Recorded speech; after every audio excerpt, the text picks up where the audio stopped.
Hello, all of you. So, let us now study the next chapter of Class 7th NCERT. It talks about market. So, what comes to your mind when I say market? There are different types of market, and by market, we usually mean a place where different products are sold, place where different services are sold, and we have a choice to pick those products and service from a wide range of anything that is available, those products and services. Now, your book talks about different types of market. They have started with this giving an example of a weekly market. And what exactly is a weekly market, if I ask you? See, this is how the book starts with markets around us. You see various commodities lined up here, various crowded markets, which we all have been to, we all have seen. Here is a magazine store, here is some coconuts and coconut water being sold here. And here are the garment shop, the toy shop. Here is the usual grocery store, a big, this is big bazaar. And then there are certain other local shops, some food commodities being sold here, some jewelries being sold here for a fixed price. The signboard says Har ek mal 50 rupees, which means every commodity is sold at 50 rupees. So these are artificial jewelries that are being sold. So what the book shows us is there are different types of market and how we purchase our necessary stuffs for us from these different markets. Now there is something called weekly market, fixed day in week, maybe Saturday or Sunday or Monday. And in this part of India, in Delhi or other nearby places in Delhi, it's called by the Hindi name Somvar Bazaar or Mangalwar Bazaar. They call it Monday market or Tuesday market. So what happens is on Monday or on Tuesday or any other day of week, whichever day the markets intend to open and function, different local vendors come there. They come there with their small marginal products and they sell it for a fixed time. It usually starts from 6 in the evening and goes on till 10 p.m. Everyone sells everything and then they go home. The next week they again turn up at the same 6 p.m. on the same day of the week. They again go back. Most of vegetables, fruits, small art and craft products, small daily necessity that you need in your kitchen, maybe knife, maybe a spoon, maybe a very local cutlery set are being sold here. Now they have tried to equate, they have tried to analyze how a weekly market differs from maybe a super product or a shopping complex. Now the profit that a vendor makes in weekly market is not equal to what the amount of profit that a shopkeeper can make in a shopping complex or a shopping mall. Of course there are different reasons and we are well aware of those reasons, because there is some fixed revenue assured when you have a shop in a crowded market complex or in a crowded mall. And branded products, again they have tried to distinguish here. Let us see them straight from the books. Now I'm skipping those examples because not really very important for us. The stories are there to attract class 7th kids. Like here we go, and shopping complex and more. Weekly market and markets in our neighborhood are the two kinds of market that have been discussed in the book. There are other markets in the urban area that have many shops, popularly called shopping complex. We all have been to the shopping complexes. These days, in many urban areas, you also have large multi-storied air-conditioned buildings with shops on different floors known as malls. In these urban markets, you get both branded and non-branded goods. Branded goods are expensive, often promoted by advertisement and claims of better quality. The companies producing these products sell them through shops in large urban markets and at times through special showrooms. As compared to non-branded goods, fewer people can afford to buy branded ones. Yes, because they are expensive products, and we are told, we are convinced by a sustained campaign of advertisement and marketing that these products are better, they last long, and they are also better in quality. So we see this paragraph is important. The people in between the producer and the final consumers are the traders. Now let us try to contemplate upon a situation. We all eat food, but the vegetable that we had in our lunch today, okay, that was grown by a farmer, but we did not buy from the farmer. It came to a local sabji mandi, as we call it here, a vegetable mandi. Mandi, I hope you will understand. It's a wholesale market for selling different vegetables and fruits. So from there it goes to different shopkeepers, and from different shopkeepers we product those vegetables. Now the price at which the farmer has sold and the price at which we have brought, they are not same. Why? Because there are different sort of peoples. An entire logistics is maintained between. The wholesale trader first buy goods in large quantities. For example, the vegetable wholesale trader will not buy a few kilos like me and you buy for our homes, but will buy in lots of 25 to 100 kilos. These will then be sold to other traders. In these markets, buying and selling take place between traders. It is through these links of traders that good reach faraway places. Traders who finally sell this to the consumer is a retailer. From whom we have brought is a retailer. This could be a trader in a weekly market, a hawker in the neighborhood, or a shop in the shopping complex. So this is the map of Delhi, and here you have this Azadpur. Azadpur is the biggest sabji mandi, the biggest vegetable and fruit wholesale market in India. Now it is in news for some not so good reasons. Many corona carriers have been found there, and the area falls under red zone. In fact, the adjacent area to Azadpur, like Shalimar Bagh and Model Town in Delhi, are also into red zones because of the COVID-19 infection, the carriers that were there. So currently it is closed. Under normal circumstances, during normal times, Azadpur is, products are selling like hotcakes. It is one of the busiest market here. As I told you, the biggest mandi, the biggest vegetable wholesale market in India. So every city has such wholesale markets. In Delhi is the capital, so it is the biggest. And this is where goods first reach and then they are supplied to other traders. Roadside hawker whom you read about earlier would have purchased a large quantity of plastic item from a wholesale trader in the town.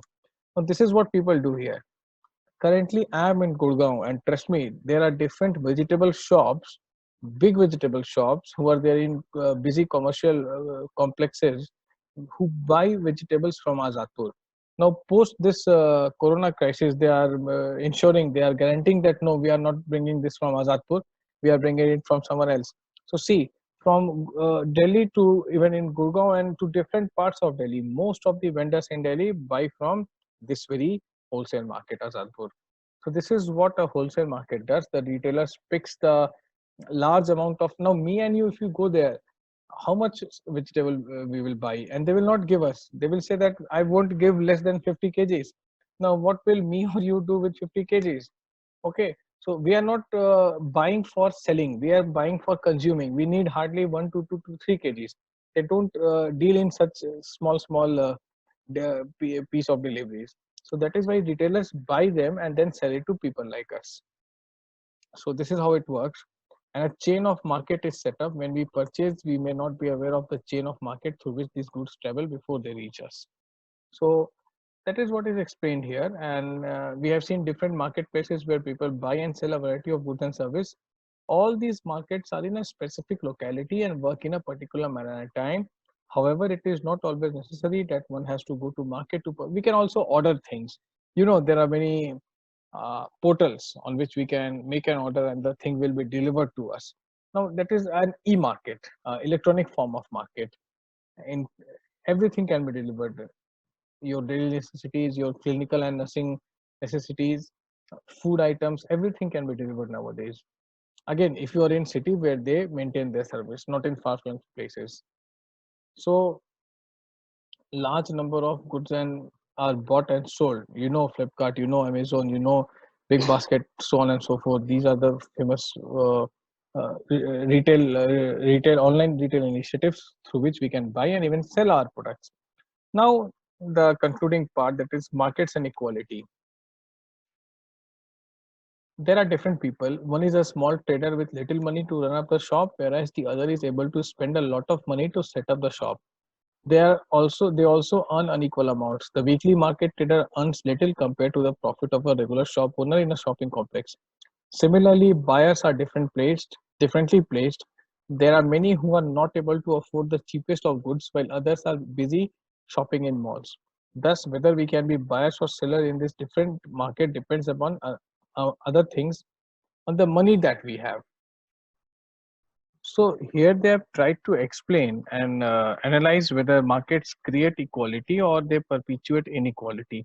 Now, in order to understand this, we have to understand the different types of market which we have seen right now, and how different shopkeepers and customers are placed differently in these different markets. So, as the book says that buyers are differently placed, there are many who are not able to afford the cheapest of goods, while others are busy shopping in malls. So, see, market do not they do not exist to create equality. Market is a place where me and you as customers must have a wide choice.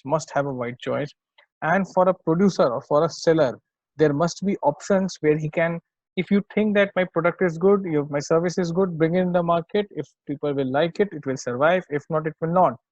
Now, something more I would like to tell you, that it's given, the example here that is given is of a local market and how it differs from weekly market and a supermarket and markets in mall and shops in mall and shopping complexes. If we integrate it on a global level, if we think that entire world is a market, we are thinking about global and local products. So, entire there is a theory, David Ricardo, a very famous economist, who gave the theory of comparative advantage theory. Now, there he says that every market, every producer must produce and sell those products in which he excels. So there should not be much opportunity cost involved. Now, what is an opportunity cost? Suppose you have 10 rupees and you want to buy a pen and you want to maybe eat a toffee, a chocolate. So if you eat chocolate of those 10 rupees, you do not buy a pen. So not buying the pen is the opportunity cost. Now let us juxtapose this example for markets to understand Ricardo's theory. He says that those nations, suppose a Latin American countries are very good in producing bananas. Okay, the condition was very suitable there. Now, if they start making strawberries instead of bananas, then in order to produce the same unit of strawberries, they will have to employ more of resources. That goes against comparative trade advantage as proposed by Ricardo. So let every country produce and sell those things in which the particular country excels. This is the basis on which the WTO was set up. Now, as per the guidelines of WTO, there must be no restrictive trade.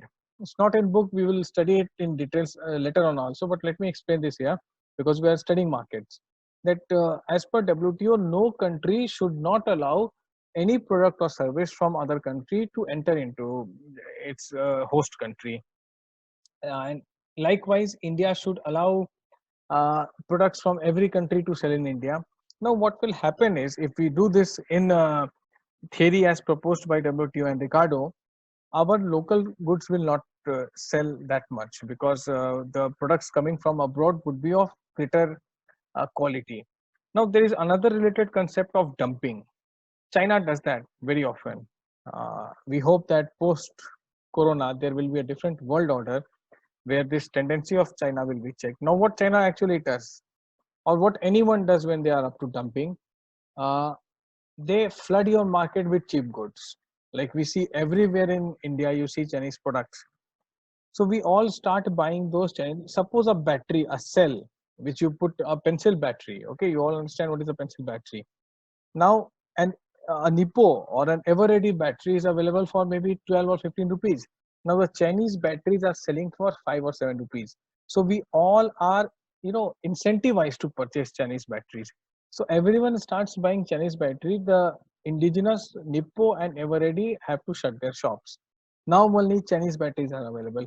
Now the China will increase the price. From 5 rupees, it will turn to 25 rupees.